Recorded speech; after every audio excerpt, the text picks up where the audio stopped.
In today's video, I'll demonstrate how to insert a canvas, trace and revolve your sketch in Fusion 360 CAD CAM software and machine it on the Haas ST10 CNC lathe.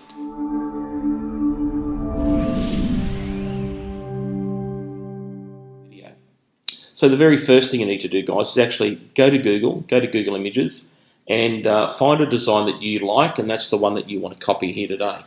So you save that and put it into your documents, and that's what you're going to use to import into Fusion. So let's get started. First thing we need to do here is actually to start a new design, and we need to click a new sketch. Because I'm going to take this to the CNC lathe, I want to draw in the right window, which is going to save my time when I start to cam. So I always, for the CNC lathe, I always pick this front window here, and I'm going to arrow around 1.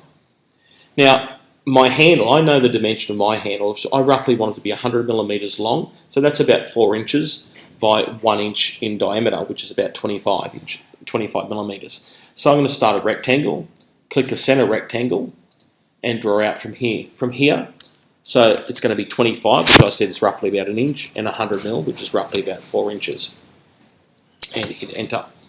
Now, this will give me a rough idea of where to drag in my canvas. So let's get started. Come up to Insert and click on Attach Canvas.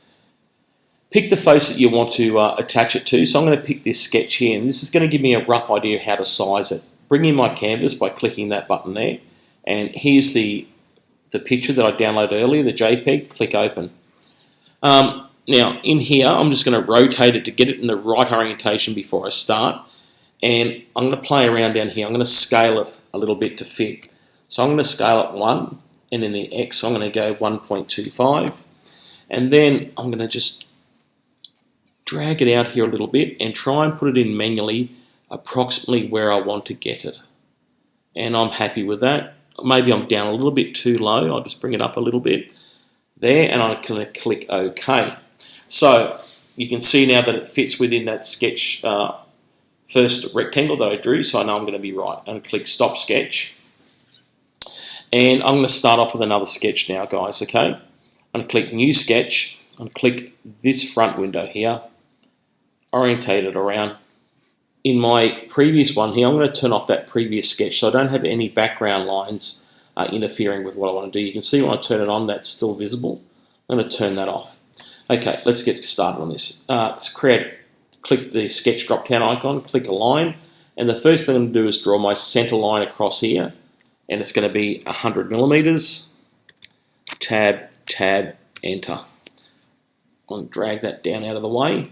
Now I'm going to do my vertical line, alpha line, zoom in here, click on that point, click up, click across, and let's put some dimensions on those.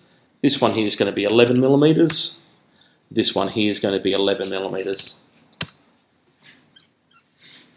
Okay, so now I'm going to put this spline around here, guys. So click the sketch drop-down icon, pick a spline, start from here. I'm going to roughly go to the center, zoom in a little bit so I can get it, come over to this one here, come across to this one here, just drag it into to get it in the right spot,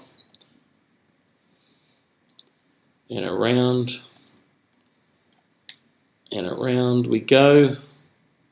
And this last but not least, that little spot there. And we can stop sketch. All right, and you can see now that if I select that, I have a valid profile. But so let's, I could revolve that if I wanted to, but I might want to put this little threaded bit on the end here as well, guys, okay? So I'm going to come out now with another line, alpha line. And before I do that, I've got to go back into that sketch, sorry, edit sketch. Pop that around, alpha line, and pick up on the bottom there. We're going to come out, up and back in. Okay, we're going to put some dimensions on that. This will be 20. The height of my thread, because it's 10 mil, it will be 5 mil on the radius. So I may have to delete that line because I've locked it in the wrong spot. So D for dimension, there we go, 5 mil, enter, and return that line again. There we have it. Okay, I'm going to create a revolve now, guys, so I can stop that sketch, create a Revolve. Fusion is going to ask me what is the profile, so I'm going to pick that one and that one. It's going to ask me what is the axis. Boom, and there we have it. Now I can turn this canvas off just to show you. There it is there. We can put a thread on that if we wanted to as well. So we can come around here and go create a thread. If we pick that, Fusion already knows the size and it's preempted that it's 10mm by 1.5mm pitch. Click OK. Alright, let's get to camming this, guys. So model, cam, and the first thing we need to do here, guys, is create a setup. In the setup, we need to come straight over here and call it turning. For the stock, I want 30mm diameter, and my length will be 120, that's fine. We're going to click offset from the front, and offset on the front, I'm going to give it 0.5. So it's just got a little bit to face off. Click OK. And there it is there. I'm happy with that work coordinate system. I've got my Z coming in from the front, my X over here. I'll be machining this in the Haas ST10. So here we go. First thing I need to do is face that. So we come up here to turning. We're going to turning face. I'm going to use my turning face tool that I have stored in my Haas library, which is tool 1. It's one of these rhombus tools which can either face or do parallel turning. Now, just like facing and milling cycle, guys, Fusion knows that it's got 0.5 mil to face off there. Click OK. Next one is going to be over here, we're going to be turning a profile.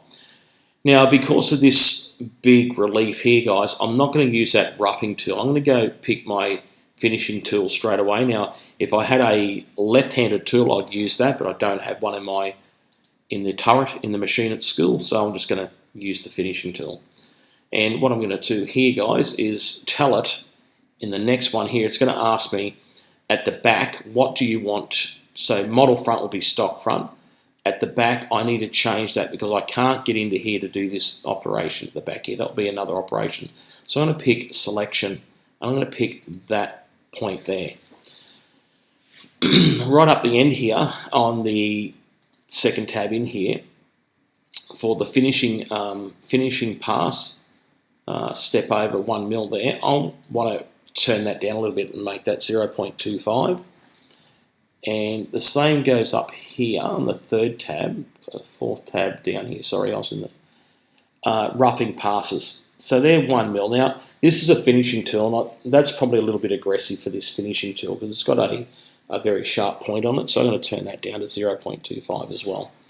And click OK, and it should generate a toolpath. Now, upon running this, you could either, if you had any chattering or squealing, you could actually up that feed rate or up the, drop the RPM up the feed rate, take a bigger cut, etc. But I'm happy to give that a try. Let's simulate this toolpath. We'll turn stock on. We can have a look at it. And there's the facing. And here's all our roughing passes. And let's speed that up a little bit, just a little bit more, just so the video doesn't drag on.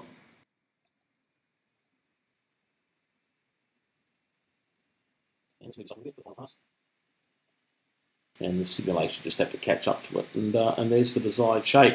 Now, upon looking at that, I think I'm being uber conservative there. So let's change that profile up here and go to that fifth tab. And let's take out 0.25 and give it a 0.5 roughing. And that will reduce it.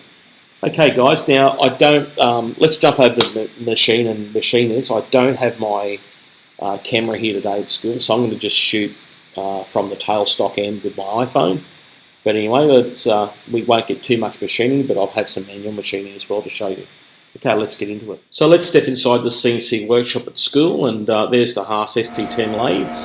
Let's call up the program and press cycle start, and away we'll go. So currently here I'm running that first cam strategy that I use, and this is where I'm roughing it out with that rhombus tool.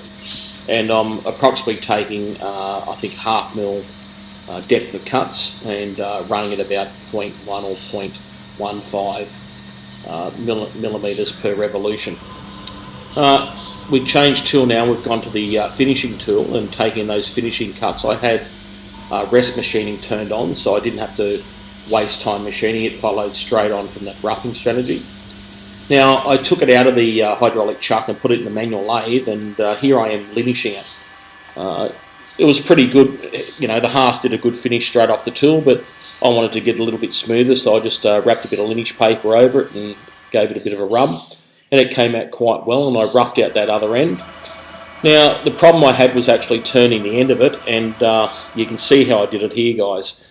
I actually centered drilled a piece of aluminium and just wedged it in there and just used friction to turn, and have a look at this. I'm really stoked. It came out fantastic, guys. So, yeah, look, by all means, feel free to like and share and leave a comment. Now, if you'd like to win these, all you have to do, guys, is to comment on any of the 3 videos in the series of this, the Speed Vise Handle series, and you'll go into the draw next week to win this. So, yeah, enter, and I'll use the YouTube generator, and you never know, you could be the winner of one of these Speed Vise handles. Until next time, thanks, guys. Catch you later. Bye-bye.